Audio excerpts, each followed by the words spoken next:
Saudara, dua kalimat pamungkas dari Ketua Umum PDI Perjuangan Megawati Soekarno Putri menjawab pertanyaan publik soal sikap partainya terhadap pemerintahan yang baru di bawah Presiden dan Wakil Presiden terpilih Prabowo Subianto, Gibran Rakabuming Raka. Dua kalimat itu semua harus ada hitungan politiknya dan gue mainin dulu dong.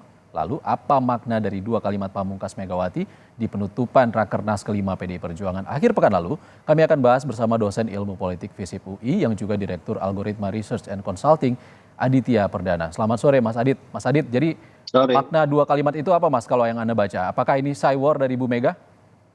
Ya, saya pikir ini adalah satu clue yang untuk menandakan bahwa ada peluang-peluang yang masih terbuka lebar meskipun banyak pihak, banyak analis yang mengatakan bahwa kemungkinan oposisi sikap oposisi yang diambil oleh PDIP itu akan diarahkan seperti yang kita lihat ya. Tapi artinya memang peluang itu masih bisa terbuka lebar untuk bisa bergabung di dalam pemerintah atau tidak. Jadi di dalam konteks gue mainin itu untuk mengatakan bahwa apapun bisa terjadi, Mas. Peluang itu masih bisa terbuka lebar. Jadi dan tidak ada pretensi apapun untuk mengatakan bahwa PDIP tutup pintu terhadap peluang untuk masuk di dalam pemerintahan Pak Prabowo. Saya pikir itu yang kesan itu yang kita baca ya dari apa yang disampaikan Bu Mega. Tapi kalau analisis politik lainnya sebelum Prabowo Gibran nantinya memilih kabinet, tapi ini dimainin dulu seperti itu Mas. Apa sih sebenarnya yang dimainin? Yang dimainkan itu dalam konteks bahwa orang masih berkalkulasi dalam konteks apakah PDIP itu masuk atau di luar di dalam pemerintahan. Jadi orang masih menduga-duga gitu ya. Kalau saya menduga bahwa dalam sampai pembentukan kabinet memang sikap politiknya PDIP masih mengambang gitu ya. Artinya ada peluang untuk bisa masuk di dalam pemerintah atau di luar pemerintah. Itu satu. Yang kedua adalah ada indikasi juga untuk mengatakan bahwa ini terkait dengan pelaksanaan pilkada yang sudah di depan mata ya. Karena memang semua partai politik termasuk PDIP juga punya peluang untuk bisa berkoalisi dengan siapapun.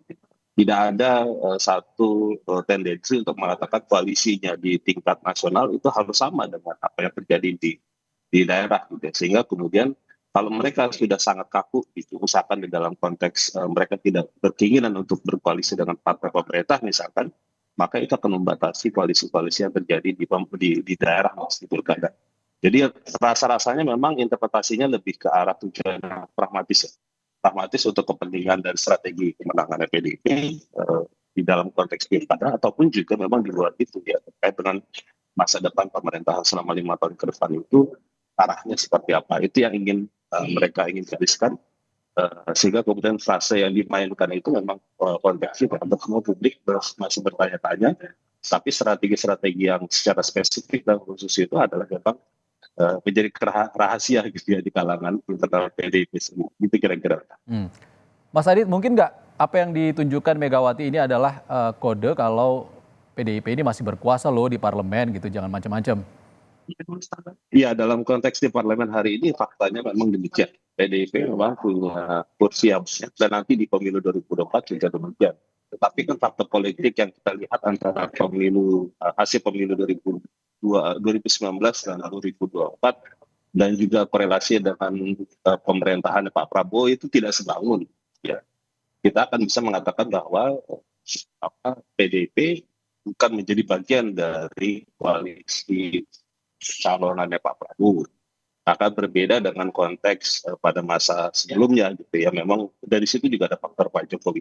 Jadi artinya ini dua hal yang meskipun PDIP itu menjadi partai yang punya kursi yang banyak gitu ya, tetapi peran mereka dalam dua masa pemerintahan dan juga sisa bulan masa pemerintahan Pak Jokowi ya, sisa beberapa 6 bulan ke depan itu berbeda jauh gitu ya. Artinya dalam konteks itu realitas politik, mereka sikap politik bisa berubah. Satu waktu mungkin karena memang merasa tidak cocok dengan pemerintahan sekarang, meskipun ada menterinya di sana gitu ya, tapi ya dia punya posisi politik yang akan bisa berbeda dengan pemerintahan. Jadi tidak ada, jadi dalam pandangan PDIP, menurut pandangan saya juga gitu ya, itu tidak sebangun gitu ya, bahwa itu harus konsisten berada menjadi bagian dari pemerintah. Itu yang saya lihat ya Mas, karena kecenderungan itu kan terlihat setelah pemilu bulan Februari lalu, hasilnya sudah ditetapkan dan punya kecenderungan sikap politik PDIP ya karena di situ ada faktor Pak Jokowi yang menurut mereka melanggar internal mereka, maka itu kemudian menjadi penghalang mereka untuk menjadi bagian dari pemerintahan Pak Prabowo misalkan ke depan. Kira-kira demikian. Mas Adit, Anda juga menyebut kalau PDIP kan memang masih partai pemenang pileg. Lalu sebesar apa sih pengaruh PDIP ini terhadap pemerintahan nanti? Ya, saya pikir kalau misalkan kursi mereka setelah nanti hasil MK diputuskan itu kan kisaran di atas 17% atau mungkin 18% itu termasuk besar kan. Jadi kalau misalkan kita punya hitungan kalkulasi kalau seandainya partai pemerintah itu koalisi pemerintah itu di atas 75% atau 70%, maka relatif memang dominasi pemerintah kuat. Tetapi kalau dibandingkan dengan kondisi yang sekarang gitu ya, yang di mana pemerintahan Pak Jokowi itu hanya menyisakan satu partai yaitu PKS ya, artinya dominasinya itu kan sekitar hampir 90% Mas. Jadi kita punya ekspektasi bahwa meskipun nanti PDIP itu relatif besar gitu ya kursinya, tapi ini akan membawa check and balances di dalam parlemen di legislatif itu relatif jauh lebih baik ketimbang misalkan pada masa-masa sekarang gitu ya, yang kalau kita lihat susurannya itu kan di dalam pemerintahan itu hampir sekitar 85% atau bahkan 90%. Jadi artinya berapapun itu Mas, dalam pandangan saya yang di luar pemerintahan itu harus kita hormati dan mereka akan membuat dinamika tersendiri yang membuat situasi pemerintahan itu jauh lebih ada yang menyimbangi meskipun itu tidak dominan. Kalau kita perhatikan nanti kalau dalam perhitungan suara atau veto dan segala macam itu tidak mudah buat yang oposisi ini. Oke, Mas Adit, Prabowo Gibran, presiden dan wakil presiden terpilih baru akan dilantik nanti Oktober, dan juga itu ada jarak yang tidak terlalu jauh dengan pilkada serentak November 2024. Ini pengaruhnya seperti apa, Mas Adit? Ya, memang kan kondisinya yang ditentukan itu beberapa bulan ke depan. Karena rekomendasi partai politik ya itu kan akan menentukan pembentukan koalisi partai politik di seluruh pilkada. Itu akan terjadi di bulan Agustus. Seingat saya tanggal 26 Agustus semua partai politik ataupun calon itu harus sudah terdaftar resmi oleh si KPU. Nah itu yang menurut saya menjadi titik krusial ya Mas. Jadi titik krusial awal untuk kemudian membentuk bagaimana koalisi bangunan koalisi di pilkada itu harus jelas sehingga kemudian sikap politik yang tadi disampaikan oleh PDIP mengarah ke sana. Kalau tadi seandainya misalkan PDIP punya sikap politik yang kaku gitu ya tidak fleksibel gitu ya, tidak mudah untuk masuk ke sana ke sini dan segala macam, maka itu akan punya pengaruh terhadap pembentukan koalisi di bulan Agustus. Betul pelantikan presiden itu bulan Oktober, betul bahwa pilkada itu bulan November, tetapi yang jelas itu koalisi itu harus terbentuk bulan Agustus itu, sehingga kemudian orang akan melihat bahwa nanti setelah itu apa yang dilakukan. Karena nanti akan terlihat positioning politik yang akan terjadi, mana yang menang, mana yang kalah dan segala macam. Itu yang akan terlihat. Kalau misalnya ternyata koalisi yang dimiliki oleh PDIP yang bergabung sama misalkan pemerintahan terutama Gerindra dengan koalisi Indonesia Maju cukup banyak, bisa jadi ya, saya nggak tahu juga, ini kan soal prediksi ya, bisa jadi ada pertimbangan-pertimbangan yang akan dipikirkan atau dipertimbangkan oleh PDIP atau bahkan Prabowo sendiri untuk bisa mengajak PDIP masih menjadi bagian dari pemerintahan. Kita tidak tahu soal itu. Oke, Mas Adit, kalau peluang untuk bergabung dengan pemerintahan terpilih masih besar juga bagi PDIP.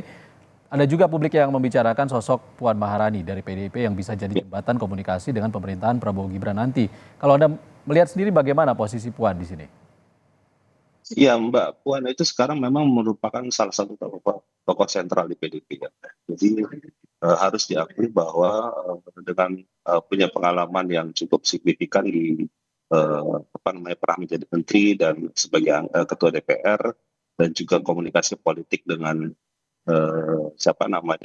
elit-elit partai politik ya, itu juga sering dilakukan oleh Mbak Puan. Jadi saya pikir Mbak Puan adalah figur yang tentu akan dipersiapkan oleh Bu Mega untuk menggantikan. Memang itu sudah disebutkan kemarin ya secara bercanda gitu ya, tetapi itu adalah bentuk clue-nya juga gitu yang mengatakan bahwa regenerasi PDIP mungkin akan terjadi dalam waktu dekat.